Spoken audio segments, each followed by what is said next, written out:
आप सभी को हाथ जोड़ के राम राम। एक छोटी सी कहानी मैं आपको सुनाती हूँ जिसका शीर्षक है चुप सबसे बड़ी होती है। एक दिन किसी काम के लिए मैं बाहर गई थी, तो ज्यों ही मैं बस में चढ़ी, एक सीट पर एक औरत बैठी थी। मैं भी जानबूझकर उसी सीट पे जाके बैठ गई। वो औरत इतनी परेशान थी कि बस पूछो मत। मैंने उस औरत से पूछा, बहन जी आप कुछ परेशान दिखाई दे रहे हैं। तो वो भी बेचारी बहुत ही परेशान थी। उसने भी बोल ही दिया कि बहन जी आप न पूछो तो अच्छा है। मैं बोली अरे कोई बात नहीं, आप बताओ तो सही। आप नहीं बताओगे तो आपका सिर पे ये वज़न रहेगा, एक किस्म से आपका सिर हल्का हो जाएगा, आपका मन हल्का हो जाएगा। अगर कोई ऐसी बात है तो आप शेयर करो। तो बेचारे ने अपनी बातें शेयर करना शुरू कर दी। आप भी सोचते होंगे कि ऐसे ही किसी को कोई बातें बता देनी अच्छी है क्या, लेकिन हमें सामने वाले का चेहरा भाप लेना चाहिए कि ये वास्तव में इसके अंदर हमदर्दी है या फिर ये कोई चालाक है। उसको पता नहीं है मेरे को, उसको मेरा क्या लगा। उसने बताना शुरू किया कि बहन जी मैं पूरे दिन काम करती हूँ और मेरे पति मेरे साथ बहुत झगड़ा करते हैं। सुबह से शाम तक मैं काम लगी रहती हूँ, लेकिन वो कुछ भी बहाना लेके मेरे साथ झगड़ा शुरू कर देते हैं। मैं बोली कोई तो ऐसी बात होगी, किस बात को लेके करते हैं। बोली उन्हें कोई बहाना चाहिए झगड़ने के लिए और किसी चीज़ की आवश्यकता नहीं है, बस बहाना मिला और झगड़ा शुरू कर दिया। तो मैं बोली बहन जी अगर मैं बताऊंगी उस बात पर आप अमल करें तो मैं बताऊं। बोली कोई बात नहीं, अगर बन पड़ेगा तो मैं ज़रूर कोशिश करूंगी।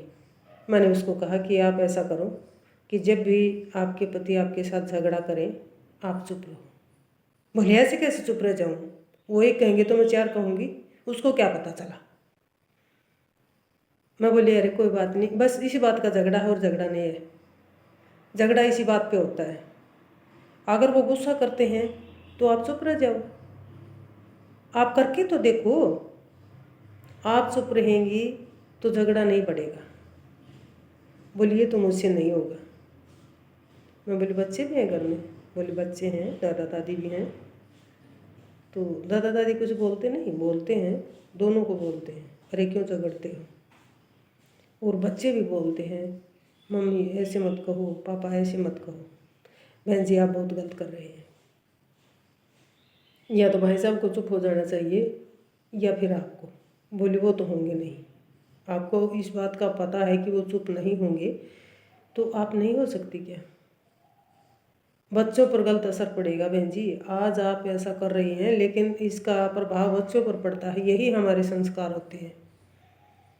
आप मेरा कहा मानो, आप मुझे बहन समझ के मेरी एक बात मान लो कि जब भी वो गुस्सा करेंगे आप कुछ नहीं बोलेंगे। बोली चलो मैंने आपसे कुछ मेरी बातें शेयर की हैं तो ठीक है, मैं ही कोशिश करके देखूँगी। उसने भी नंबर नहीं लिए, मैंने भी नहीं लिए। उसके बाद में हमारी कोई बातें नहीं हुई। वो अपने घर चली गई, मैं अपने घर चली गई। अनायास ही 7 महीने बाद वो बहन जी मुझे बस में ही फिर मिल गई। उस बहन जी ने मेरे को देखते ही पहचान लिया और मेरे को इशारा करके अपने पास बुला लिया। बोली बहन जी आपका धन्यवाद। मेरा ध्यान नहीं था एकदम। मैं बोली किस बात का। पहचान तो मैंने उसको लिया लेकिन वो बात मेरे को ध्यान नहीं थी। बोली बहन जी आपने जो सूत्र दिया था ना वो सूत्र काम कर गया। मैं बोली क्या हुआ, अब सब ठीक ठाक तो है ना। फिर मेरे को घटना याद आ गई। बोली बहन जी बिल्कुल ठीक है। जब काफ़ी दिन तक मैंने 2-3 महीने तक ऐसे प्रयास किया, पहले तो मैं नहीं कर पाई लेकिन धीरे धीरे मैं उस बात को याद कर लेती कि चलो बहन जी ने अपनी समझ के मेरे को कुछ बताया है तो क्यों ना मैं उस पर अमल करके देखूँ। 2-3 महीने में मेरा रूटीन बन गया कि जब भी वो कुछ बोलते मैं चुप हो जाती। फिर वो एक दिन बोल उठे कि माँ आपको इतना कहता रहता हूँ और आप सुनती रहती हैं तो मुझे भी नहीं बोलना चाहिए। अगर आपके अंदर सहन शक्ति है तो मैं भी वो फार्मूला ज़रूर अपनाऊंगा। तो अब उनमें भी बहुत ज़्यादा परिवर्तन है और बहन जी हम सब खुश रहते हैं, हमारे घर के बुजुर्ग हैं वो भी बहुत खुश रहते हैं, और बच्चों का तो पूछो ही मत। तो आप इसके बारे में क्या कहना चाहेंगे? आपको ये कहानी कैसी लगी?